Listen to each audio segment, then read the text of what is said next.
Whakawhetai ki tau alunga ki tau mai dana whaki mai a te Māori i ke tō e whelawe i te awhiawhi aini.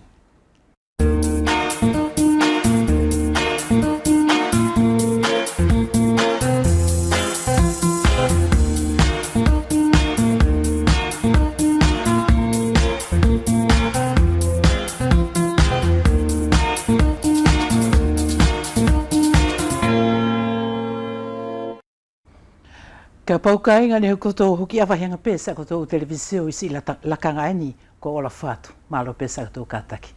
To whakawaspelewa i te tō waha atala noa i New Caledonia i pē ka inga i Magenta i te whai o uvea panga futuna mo te tau te hina ani ko Marikarita Niuriki o whea pē ki te potuani o lo tana teia wale. Kai mua nei ka inga o haka tō matamai ki te mato whelongoi ko mo tō whakawhet koto ke tō kumilongo pe mua whalongo mo tō ngare ani ko Aporsio Titilaiki mo te tamai ani ko Sustino katoa tō i futuna. Ka inga malo whaila koto ka taki le ni aso, ka tō masa saumua ti mo whakasasāt kia koto le noanga o le ne whakawhalawei ki le ngā o i o le ne ia kolo whakatātou whakfutuna a le ama. Ka tā whito a lia milona kamataanga ki le angola. Whewhea ki lona ngā o i futuna nei, e whainga mari le ne la sola ke tō whakatasiai ti mo le urumatua le ne tātou ko Sustino katoa. Sustino, whakamalo atu mua matua, malo whai alo Māori, ti mo lo soa Maria, mo kulkataki vai. Io, malo Aporsio, malo taina tamole, malo whai le nanga la koru kataki, mo tūlaki o ngā oi. Eo. Sustino, ko le ne la kuakumaila, e tupu tari e ku fulmari e la ku au o tio mai, ki le mauuri o le ne leango korua tau matuala. Whangmatala mai mua Sustino, ko leango le ne korua fulosona puke korua? Aporsio, ko le noanga lakau nei, e kamatamu tātou lako ngā mō kuk whaala. O kilo ngā mō kula tua mea whai pela mō kumasanira. O kilo whamea tia no koe au mai whakairi ko whakairi ango. O lako sa pena loa ko nela ke puke. Ko ngatonga i o whatutu le na lakau ko leango. Sustino, ka kole nei a lakau la kolona temi whea ngā oi e koto. Kolona ngā masani whoki e Aporsio lakau la, e nunu whairi e tauango i ri whetu, tānaki o ngā whawhakairi ango. Ke puke ko iria mai whetu, e kamata whai whetu, te kamata ko kireango. O puke ai e ko lakau. Ale ni loa e kakumai ko rua ku maurira. Sana ke loa e puke loa i ala loa, ki kamata anga whetu, ko lortonga, temi whea. Ni whai kamata mai o whetu, e kamata whai a ko whetu, kulau o sanuari o te kamata whaala la au mouku, kulau i a ko koleango ka puke ko le na whetu. O ka kuwhai a ko ki la masina, septeperi, toperi atu ki muri o whetula, kununu ango koe, kununu gole angola. Sake whetu katoa whai ala. Whetu katoa whai a te tui gole ni lakau. Ei, kole ni lo na mauuri la Sustino e iai ni kia kea ngā oi ko toi ke whakasoko ko ruki ai pokole au tarula whai. E ni lo ngā oi o te whai kire ni lakau. Kolo na fuwhaka mea whai ala ne ko au taru sa le fuwake mea. Tato ia ngā whatatou i o tatou taukele ke mea whai tio mari. Whakolo whetu fia le ne? Kolo le ne ia a kau fitu, kula whakanono ni raula katoa lok whetu kau fitu ptasi. Ka kolari e ke e mamae whai ko e Sustino ke anga whai o ngā oi le ne lakaula, i e son tupuanga. Ko lakau fukle ni Aporsio, ku tio whako ki tatou anganga o tatou maori whafutuna e pati tatou ko ne whakanga e whenu. A ke whakalaka pe tio whako i ala laina ke nkainga, min whawhine, ta whito latou whawhine. E tio koe a maa furi o latou amata, ti leo koe e ia nea sioko i ngā nea. Poko singave, poko koria, poko tua. Ko nea ia sena ke tu mua ki whawhine tiro i e tatou. Pole a vanga, pole a ngā whasinga kaunga kusoko i tatou maori whawhenua. Ko nena maa o inga lakaura. Kole ale nā Sustino e tōkora? Sio, ole ne lole ne ingolo e matou i tatou anu fumai ko whakairi ango. Ko whakairi lole angola e anga koe vai ngā lau. Ko nalo ngā lau la fufu whako ki lau whaia, o whaia au lau pe u whila whai. Fufu whako ki no na maari e tiro ina ko ngā lau ria ka velo ko ria ngā whapuke. O nalo ngā whalaula ri ka puke ne lo tauala? Ko nino ngā whalaula ka velo e o ki lo tō onea. Iyo. O kelela.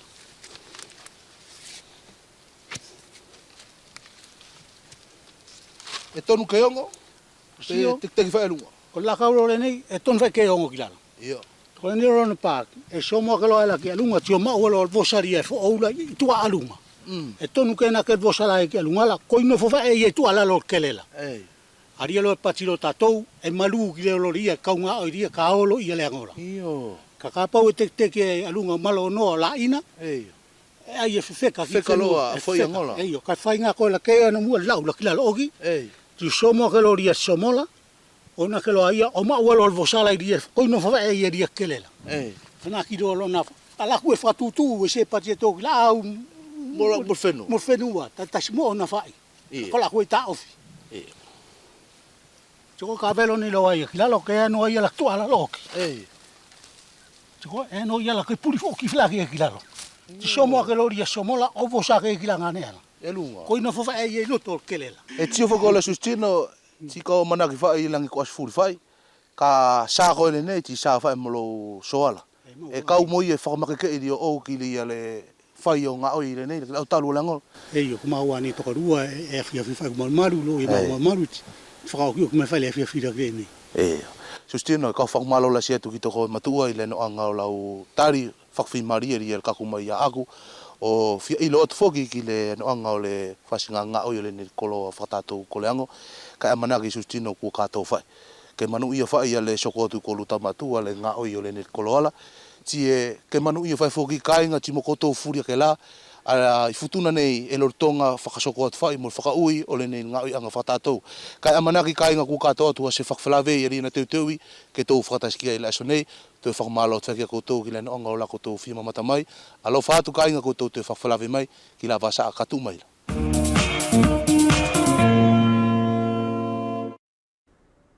Kua whakamalo atu ki a teko e fo i aporosio pēr mo te tamaiani ko Sustino katoa. Kai ngai te lakanga nei ko mo tō whakawhi i atu koutou ke tō mamata pēr mo whangono ki te talanoa. Whakatahi pēr mo te u taokete pe te hina ani ko lo tana mo Marikarita Niuriki.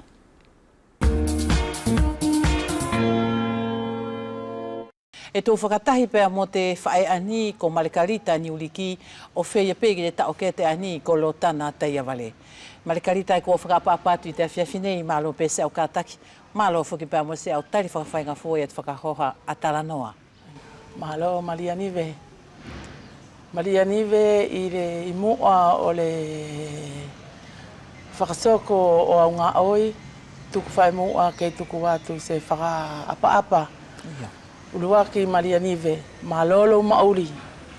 Malo malau whetu ulaki. I ngā oi whakawhenua. O lo tātou whenua.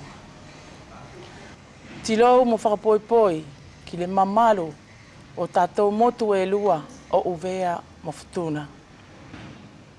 Ke mo se niolo, Sustino, Sione Poe. Mo pātele katoa, ka periele, mo lau whetā ina furi e whakapoipoi ato. Mo lātou ko kau aliki mo tātou whao o lo tātou whenua. Ki le kau whono, whateri tuale o uvea mfutuna e whaka apa ato. Ki le kāinga katoa furi o uvea mfutuna e whakalongo mai. E whaka apa ke lasi ai. Ko le nā nives ngā toanga mo se kupu ke whakatautau ai al kamataanga o la tātou whilawe. Ka pauele ai se tusa mo wheaunga. Tau mo ko e nive. Lo tana e kua whakapapatu i te awhiawhinei malo pese au kātaki, pēr malo whuki pēr mo te tari whakawhainga fua te whakahoha a Talanoa i te awhiawhiani. I whoki malo Maria Nive, si kātaki pēr mo si tari whainga fua ke mato o mai o Parapalau atu i te Talanoa. Pēr malo whuki pēr mo te tuikakala mangoni. Siringa pēat kau hi fo. Ko te whia whuki mai lewa ki tō whaahi o koe Marikarita, e whakaumpe te loto ke tukuno no mai pē i a te historia pe o uhinga pēr mo koe. Malo Maria Nive. Kau te whamalo atu ki toko e Maria Nive le anoanga lau whia ilo ki le potu le nei o matou. E matala mari whai ale ngane e matou no fuai.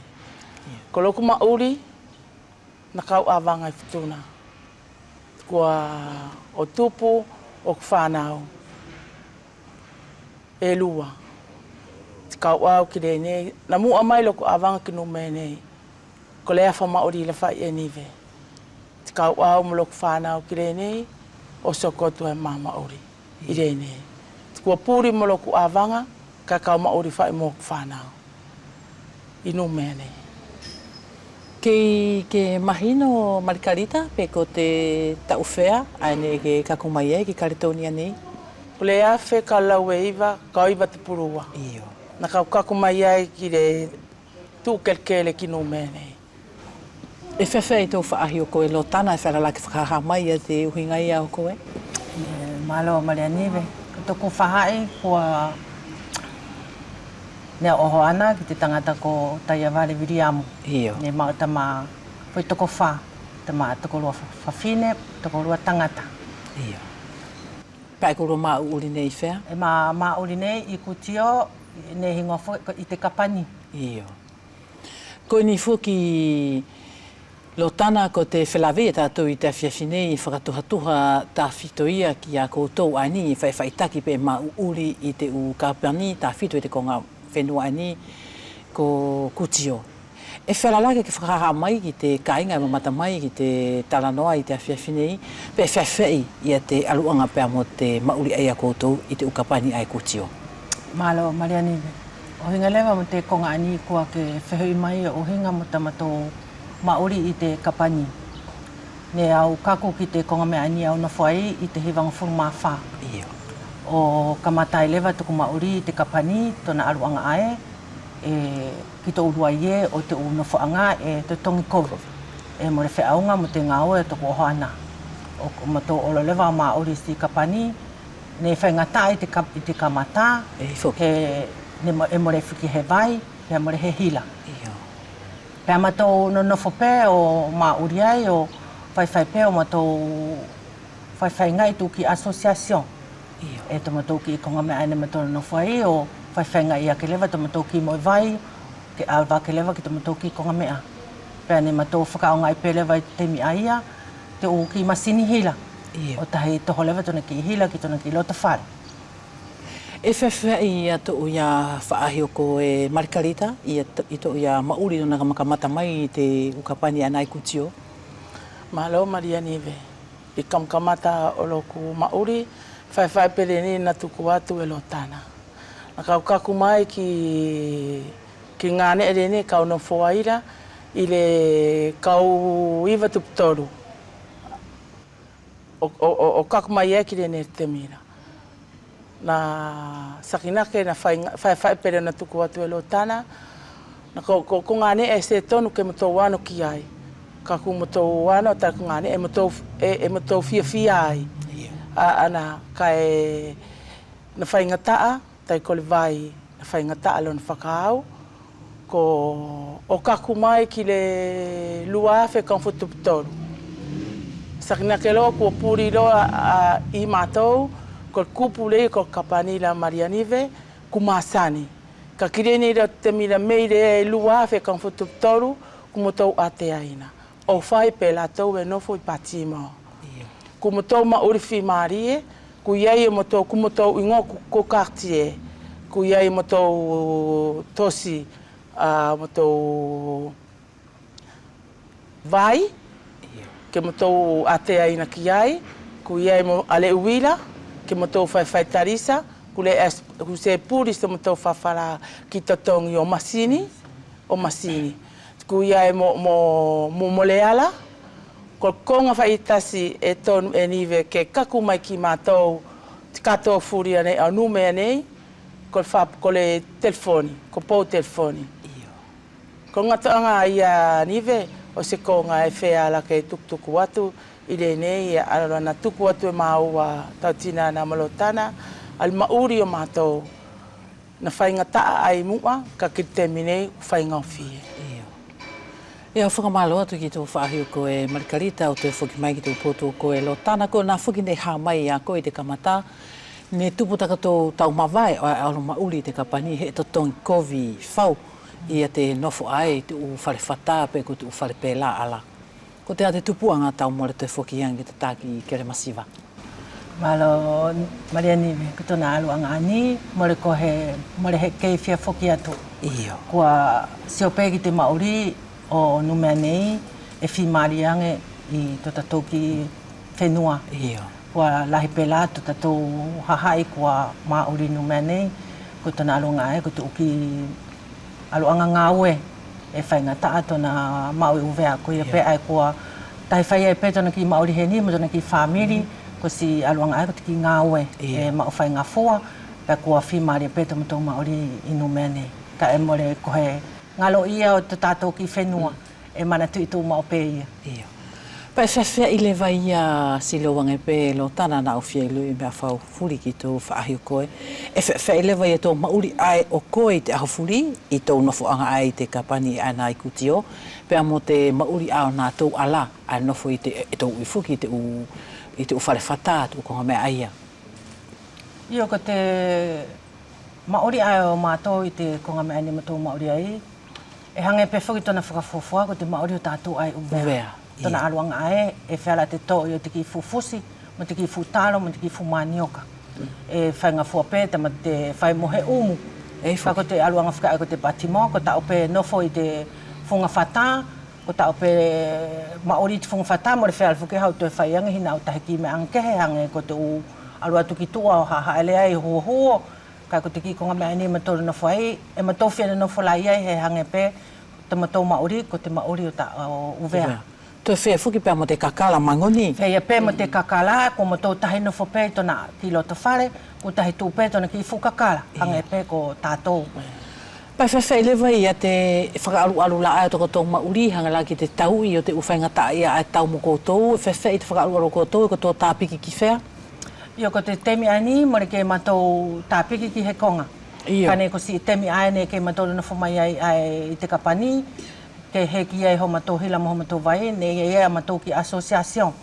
Mo to matou ki pule kolope, ne matou maori moia, ka hange la e matou loto ki he mea ke taui, pe matou ko matou ai te asosiasion, e matou fono o olo tālanga I tuki konga ai matou paparangi. Hange la ko te konga ani ne a mai ki a matou. Ne ko tō konga pe ne matou tālanga I o kore ki whalani, ke tō ngahi mai te ki no whaanga ani ne matou no whai.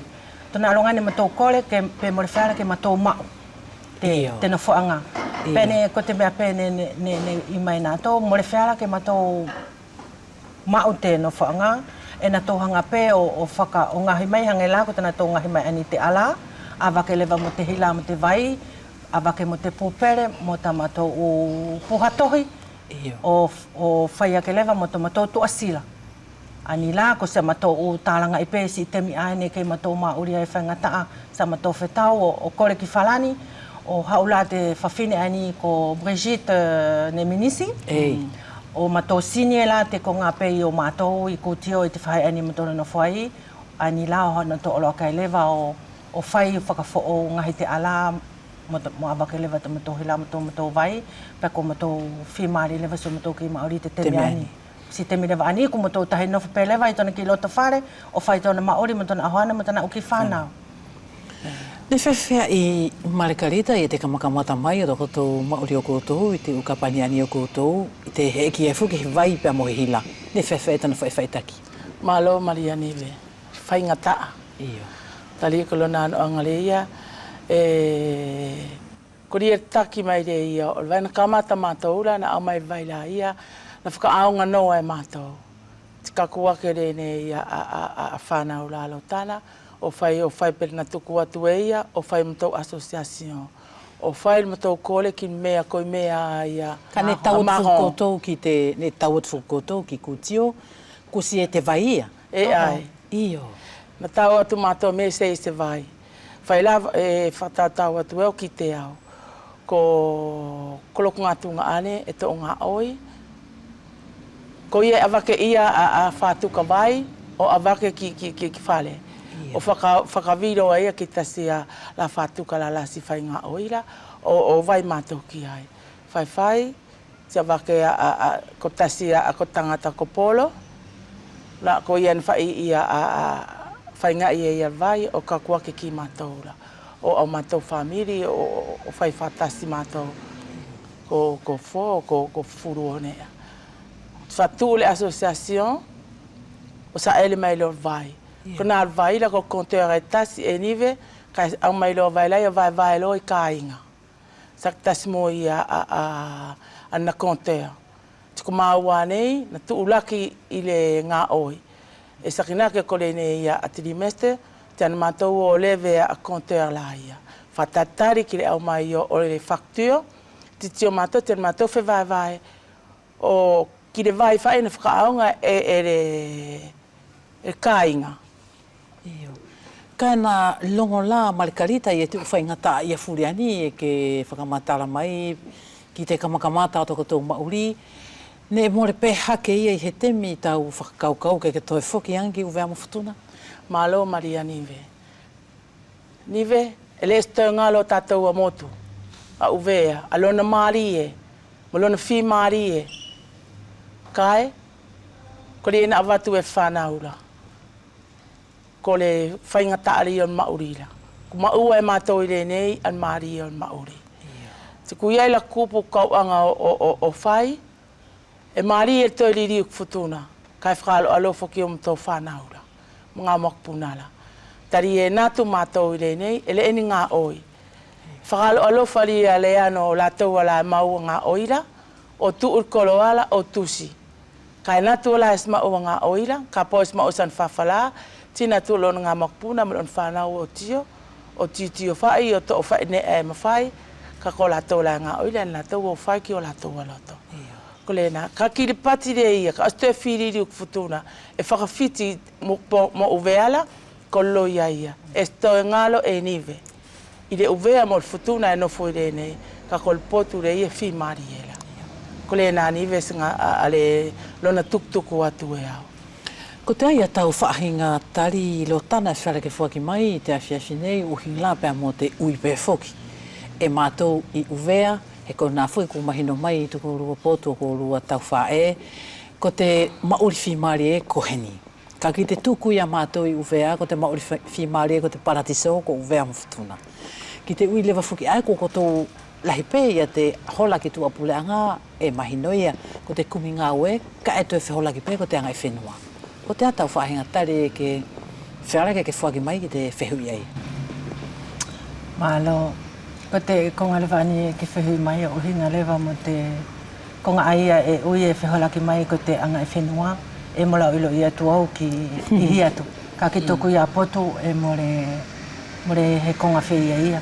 I longa pē te Kristiano ia aina whia mauri i te anga i whenua, e na mauri i pē i te anga i whenua. Te Kristiano ia ai e more whia anga i whenua e i longa pē i to u anga i whenua a tātou a whai. Iyo. Pēra e whewhela tā koutou ia whaitaki e koutou ia te anga i whenua i heni? I heni e matou tahina whopē i tona ki roto whare. Ka e ni e whuki tu konga ne e tau hoko i tu ufuaie i te fuaie pē ani o tātou. Anga e kohe ki konga he ki kolo e whaelake whai, e whaelake mato o mai o tokoni, i te whai o tu ki konga ia o tokoni pē, ki te hanga he ki mee, e kohe ki piniko, e mato whaelake pē i tu konga aia, ko te whetokoni aki pē aia, hanga e pē ko tātou i uvea mwhutuna. E whewhea i le vai a lotana, ia te mauri ani o koutou, i takatou ki i whanau ako a koutou, e whewhea e peha koutou e whale ako i toko tōna whuanga? Oho, e ako pēnā tō ki tu ki whale ako ae tu i tu he koe e pē tu whale ako mātou dambea. Iyo. E olopea mātou tamariki o ako ki ai. Iyo. Pako te temine whukaini kua ovia ke mo te whale ako pē ana o te lise Grand Numea. Kua ako pē mātou tamariki iai tu ki whale ako pē ae kua ovia ka mātou. Iyo. Pa i te nafuanga ani e koto nafuai e koto i kutio e koto pē uvea pē mo futuna pē katoa i te lanu kehekehe. Kailoa, mole ko mātou pē uvea mo futuna e katoa i pē te lanu kehekehe. Te tahisi, te papalangi, mo te uri, e katoa furi pē te ki konga me ani e mātou no nafuai. Pai whewhea i Margarita i a takatou whelongo i pē mo te u lanu ala i toko nafuanga. Maria Nive, ko nofo mātou i ngāne e mātou nafuai, e maari e. Iyo. Tari e mātou whelongoi. E iei a konga, e tuku mai ke mātou whelongoi, ale asociacion lātou ko le whenua matapule o le ni whenuala, tuolo mātou asociacion. Ka tonu ke ia e se konga ke whelongoi, ti e mātou whelongoi. E mātou whelongoi i ngāne e mātou mauri ai. I taku mahino atu foki e loa tana ki taku roa whakahaha mai pēr mo Margarita, ko wherapege tau lau i te lakanga ani ko tau mau i te umo e kere ani ko tōna na whai. Ko atu uke o ko tau hingoa. Ko tahi tū pē foki te ape ki tōna hingoa. Ko tōna hinga ai ma tō tahi totongi tōna hila mo tōna moi vai. Pa ko ma tō totongi foki mo te kere ani ma tōna na whai. I ko tōna lau hinga e li peta ko te u ai foki ui whakawhalani ko te uluai e. E totongi ta ko te ukonga wheia mo le no nofo noa koutou. Kailo mo le no nofo noa mātou. Mo le no nofo noa mātou e ma tō tahi totongi nei tōna ki uluai e. Hange pe ko te nātou ana nofo lue. Iyo. Pa ka whai atu lewa I he temi lewa ko whera lewa hake koutou whai hoko tō u apisima, te ukonga aia. Ko te whakaamuwhuki aia o te loto ke whai ta matou maori ani tiki konga me ani matou no whai, pe matou mau lewa whoki suki konga me a, pe he langi hoki whera lewa ta matou whai lewa hoki apisima ka ko te temi whiki ani ke matou no whaaki peo matou ki matariawe ani ne matou no whamai ai te kapani. Iyo. Ko te a Margarita ia he I te nofo ania koutou whoki I te nofo anga koutou ai kutio I te kapani e whewhei e te aluanga pēr mo takatou whelo moi e koutou ai kau uvea pēr mo te kaufutuna. Malo Maria Neve. Ko whelongo I a mātou mo uvea mfutuna. E whelongo I mātou mea e uruaki. I temire ia na ki se maua e se vai mo se uira e mo tō mao potasi. E mo tō whai mo tō whono, o uinga mo tō vai, ta kol vai whai I tatongi. Whai mo tō kisi, ka pau kol vai o le ia le esti ma whai lona tatongi, e anga mātou tapono ki kire na ale whawhala mo tō font kese, ki ka e koi ui mai e ia. Kori e whai ma ua le ia o le whimari e, tasi mo ia le uila, tasi mo ia mo vaila, Koi fatasi fai mātou, sakina ke la ko se probleme mo poko le se maklo, tari ko mātou pipiki ki se maklo. Ka kiri lo mātou la a nofo, e tasi nofo fai na lo to fale, ka rakuso ko fai sene, ti muto fatasi. Lo tana I te temi whuki ani e hau pe si utau, hangala ko te tau ani, kua hifo au pito e te kaunga maari e a uvea pe mfutuna. E more kotou whakaamu ke kotou toi whokianga o whakahahai o te tauki motu. Ko ngarua e Maria Nive e whakalongo peki te aru te temi. Ka ko hoi mea pe e whiala ke toi rili watu o whakahahai te tauki whenua. E whawhai ka pō kotou whokianga e au tau sio whoki e tahi utemi e kotou oloange ki uvea o hange la ki te halaka te whakanofo te moseniolo ki te ukonga e whawhai tau sio ki uvea ko te ate mea ke longo I tau whokianga. Ko he aolongo e se au tō whiawhia lahi. Ka matou tau atu ki tō whenua e matou whiawhia lahi kua tō tau atu ki uvea. Ka e olo atu pe e whakatemi.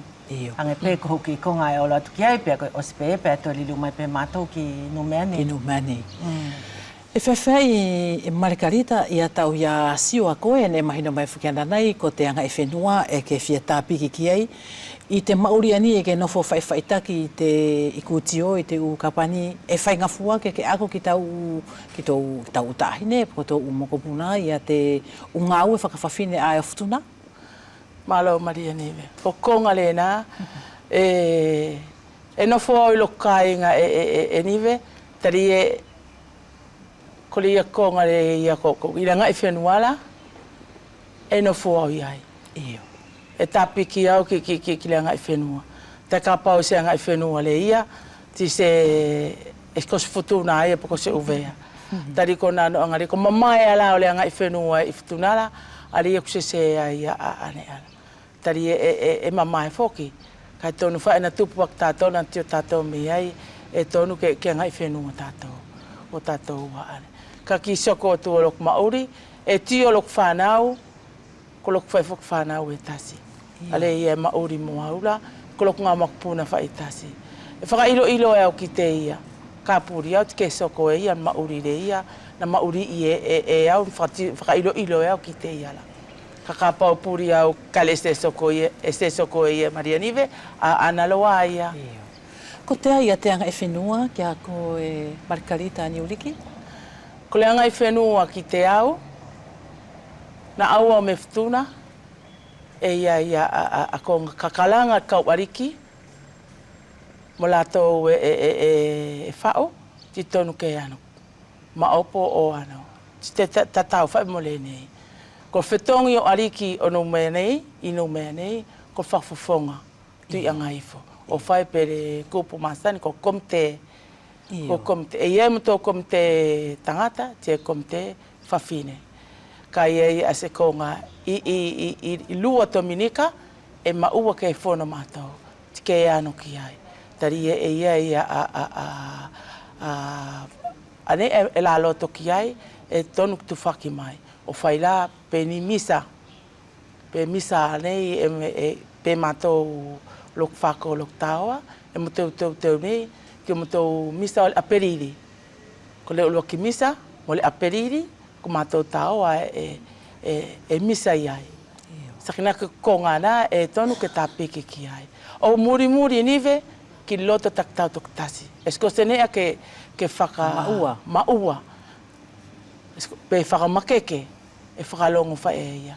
Ka au wha ia, ako e me ftuna, ale ia me ftuna mo uvea, na tāpiki a ia ki ngā oio whenua, ti te au wha e niwe ki renei, o na wha i ngā oio whenua.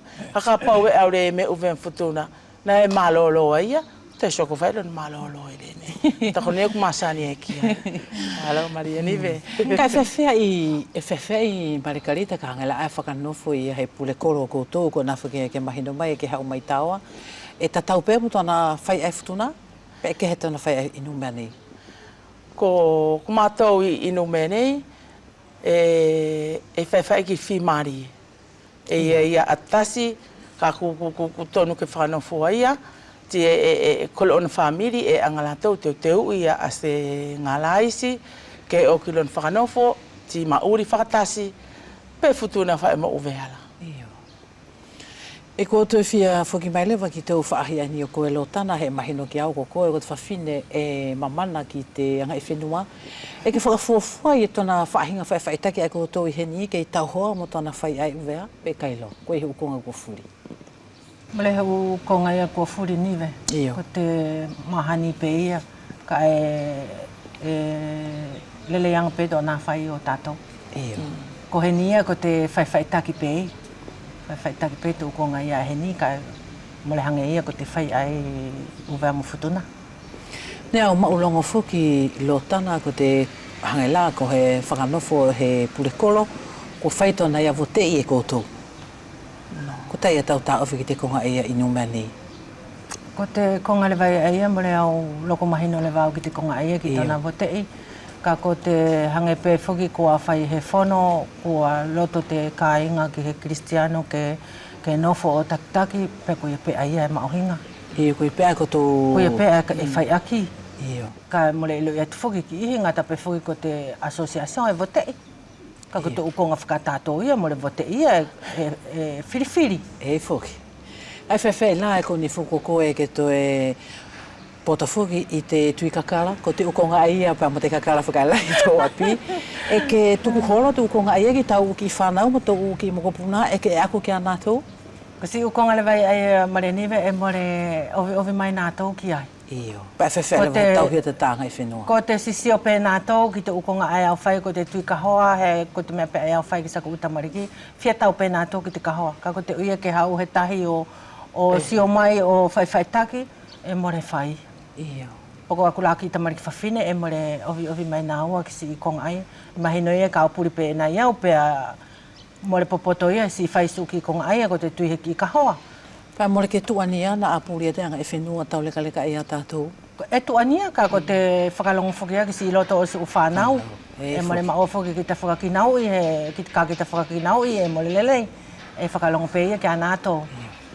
Marikarita i te lakanga ni ka retonia nei, kua langa i whuki i a te kautahi, i te hae whawhine, ke nato mai te whai ani o te kau uvea, ki te kau karetonia, ki te kau Vanuatu, ki te kau Whisi, kua langa i whuki i a he kautahi ke na hange pui mo na hawhaki i a tātou koloa whakawhawhine a tātou, ka tā whito i a te ufala i karetonia nei. Ko te ai a tau manatu i tō uhinga whae ki te konga aia?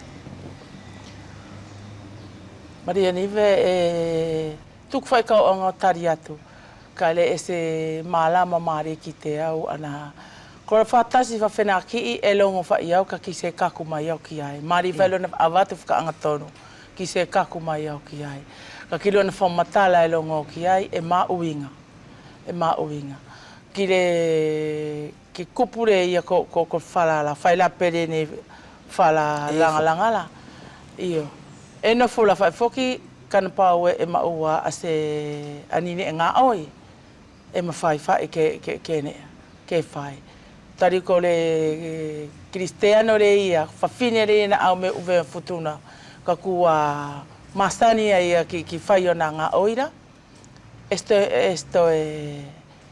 ngalo ka ku maua fai asfala fala e poto fai kita ine ilon fai ka kuia ia fai nga marie ko le ne te mi le ne fenua ko ano fai tongi mai molanga o au mai o fari ki lo kita a loto fale e fe to fa yo ko elo tana ke te whakakau tau le ka ani ko langa i e te whawhine ani ko Ivete Dongini ko te whawhine fuko Karetonia nei pe mo te ufae o tahisi pe mo uvea, pe mo futuna, mo Vanuatu, ko na tō whakatahi, ke hange fuki, ke na tō langa ia he kautahi, hange ke na ako ki te utai ake o te temiani, te lālanga, pe alangi pe mo te tui kakala fuki, ko te aia tau manatu ki te konga aia lotana, te awhiawhinei.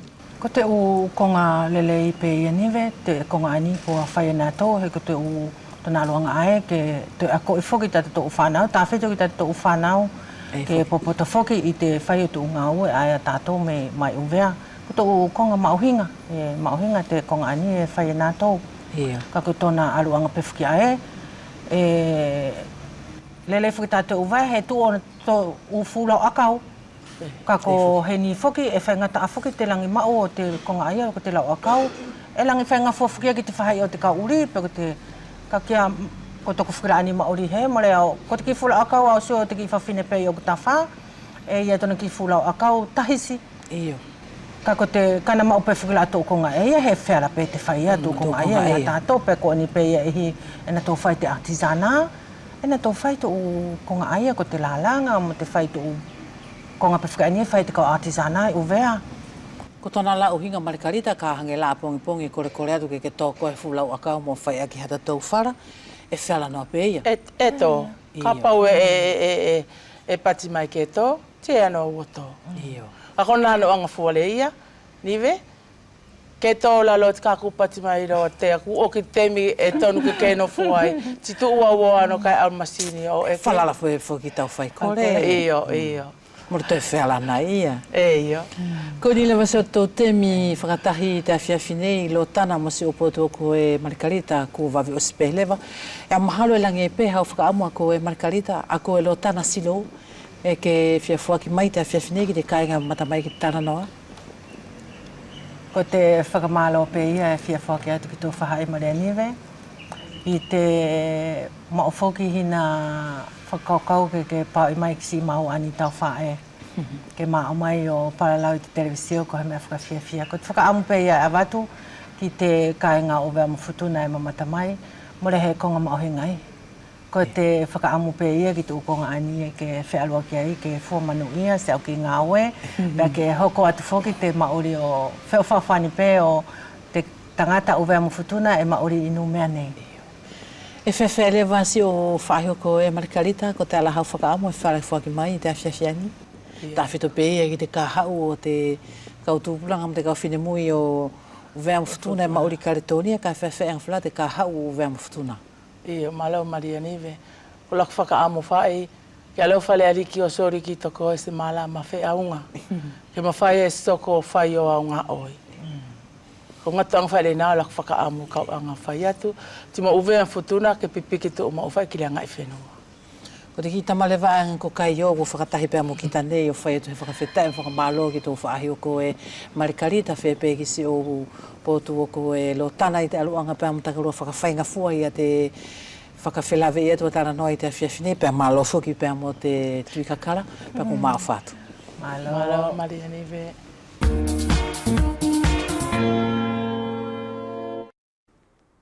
O hangi pe ka inga ko te whiria ono furi tō mako lewa i te awhiawhiani pēr mo te palokia ani o Singave, pēr mo te fui mako ani o te matalose, ko te siof o te luawhi ma ono.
Si mako mari e pe ia te taia ke mai futuna. Ko te manatui ka inga tōna whai pe futuna ko te whakatotongi o te ukoloa e au mai sitima tō manatui ko te tau luawhi ma ono aia.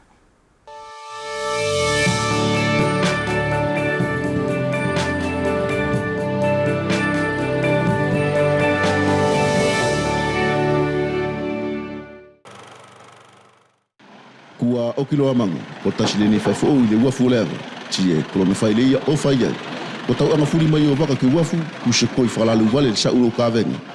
Kua maua, ki whakalaka furi le nei, i le whale o la tuani, i mua o le sa uro ka venga, e au meitafa me katonia ti mo tu apurenga. Kolona kese mo le fai a fea tari ku maua ke katoa furi, a pepa, o au ka venga ke ilo o lona ngale na au mei ai, mo le lasi o lona tongi, e se mailonga whewheaki ki a lātou whai koloa, ka e whelawero na mafa, mol ka kai whakalongo, tari e ku maua ke tō tongi e koe, se whalaki la tuani, ka unga furu, ka futu wha, pe ka urua me ka ulelau, tō mawhai ke tō unga momona. O fua le a whai akatanga me, le au whai au laku aku nea ti ave ki o hula. Le nei lo whai angala lo, wa au lo, wa mai ulu aki le nei whalele, ka puna maori foki. Na whai au le whai angala le sta tongi foki. Is whakau mai lato sine whenaki, le nei te mila, o lo lato whakau mai lato a alto tongi le ia uinga o le ala. Kile anonga o la fuafua, kile anonga le o to tongi le sori lato le neila, e ua mawhaweri. E matafo'o ki futuro nei le nei whaile, ka e lo tonga nei uvea iai taru mei fualoa. Ko le tukusau kua whakamaua, na whakamau ki e whono whakate tuale, ti e uru furi whalale nei ki le kisi o whakate tuale, o tu e kaumoia ki whakapaanga o ngā o i futuna mauvea. Talu me lea son whakamawa ai whale, e whakaudu mai ni tangatanga au i tokalua o le whamiri vai turukina, ke leo leo mo tāna kalato i le toke o le latuani. O tu e kauai mo le potu, o le karte territoriale, ki le leo mo le whakatontonu o konga furi.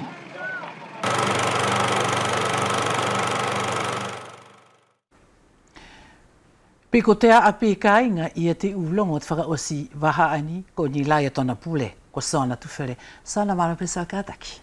Maria nive sa e kataki o whepeke a koutou ka inga hanga mai te fia fifka a papatu malo ta koutou kataki. Ki he ulongo ia matato ki te whakaosi waha ani. E whakamanatu atu ki koutou ka tahi ani o te mana whaofa whakaatua i ta koutou whono maohinga e whaianai te hula fitua fiafi ana i nive i te api ani o Playstar muni tu awhatai. E awatu anai ka inga pompong i te watu ki te ahot whaai e te maketi ani i malai mahu i te hola ono uhu o kaku anai ki te hola wha afiafi. Ta tau pe i te whakatau anga me akai o whia pepe mo te whare ngau ani o te hahai whawhine o wakaka. E kole atu e si wafu seriko vea kovi ke koutou tangata malolohi o te kolo halalo whia ki te kao mātua pe mo te potu tūpulanga ke koutou katakia ki ta koutou whono e whaianai i te afiafi a pompongi hola ni matutonu i te wharefona whakakolo pe ani o koutou. Ke koutou le waka inga lotu o te palokia ani o mua e whangongono atu e pātere la wharewhaopala e misa tahi pe ana i te palokia i te ahotapu i sangato Sosefo i te temi o te hola fitu totonu. Pe e tuku whakangatono atu anai ka inga i a te toto onga aia i te laini o te neti. Toto onga ani e memori tonu pe pātere la wharewhaopala pe a hiva e te kauhiva ani a mala FOU whakatahi pe mo te uwhanau tūpulanga. I singave e tau atu ale whakatata o maftapu i le afiafine ki le whakolo le neutoloke o nofo iai o kau ki whiri whaka au. Ti i le paloki au alo e mawai atu lo a pompongi i taoa o nofo atu ki le whakolo o malae o kaku ki le whiri atoru o le wasaka au. E toi whakamanatu atu ka inga, toi ka matatu whuki malolo anga ko sāpena mte teui e niu ila mwhalakika mo le servisi o whai manongi ka matatu i whiri alu o le wasaka au te malolo sekola o kaku ki le aso ka wafutu puiva. Ko katoa tule nā kāinga moni longa mātātou ki whakaoki wasa anei, a watu alofa ke koutou furi ko tina na whami taktasi, polo aki timo alwhātu.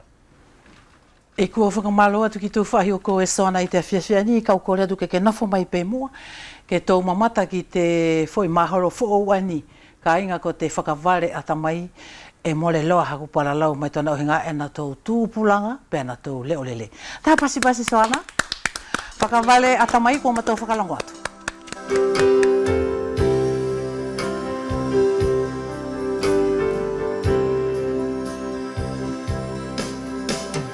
Maman,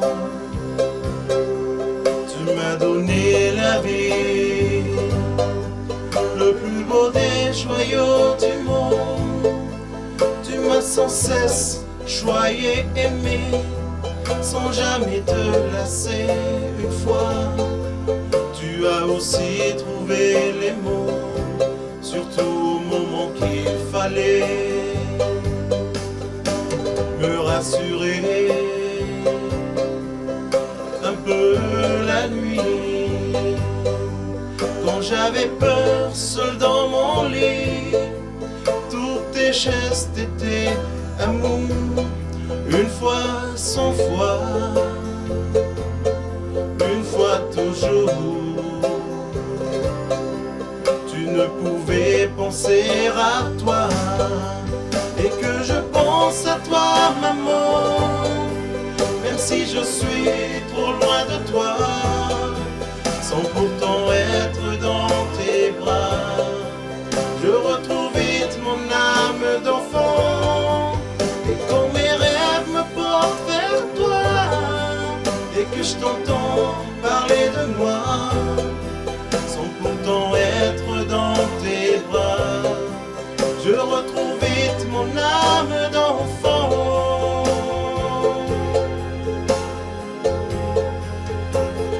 Devant les sirènes de la vie, je t'ai quelque peu négligé, et l'amertume au fond de moi, je le regrette encore, tu sais, quand je revois dans tes pensées ce petit feu dans tes grands yeux. Peut te dire oui pour la vie, combien tu penses toujours pour moi, pour moi. Et que je pense à toi, maman, même si je suis trop loin de toi, sans pourtant être dans tes bras, je retrouve vite mon âme d'enfant. Et quand mes rêves me portent vers toi, et que je t'entends parler de moi, sans pourtant être dans tes bras, je retrouve vite mon âme d'enfant, mon âme d'enfant.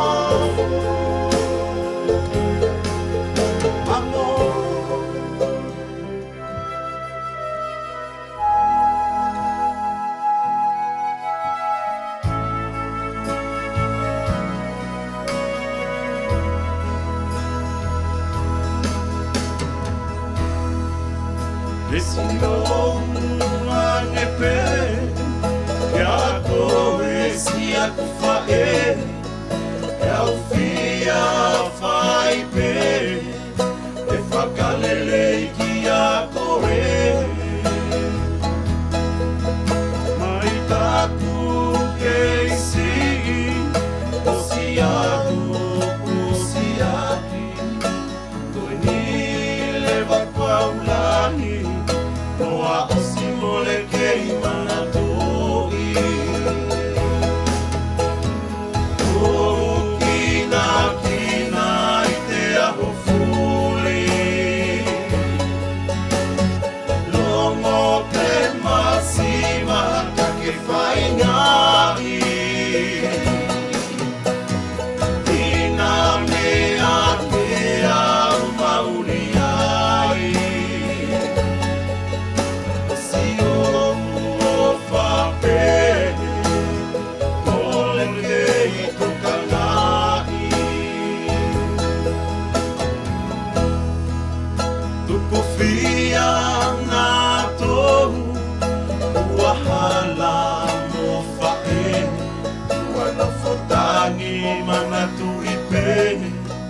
Ite aho si fae, eu tangi mo mamai, e au manatui, akuanga ko vifuli ne au fai, vai se akue mawhenei, amusi ala.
kainga ko nane ko tō mamata mai ki te foi maholo mari e ani ko te whakawale mafu i silo.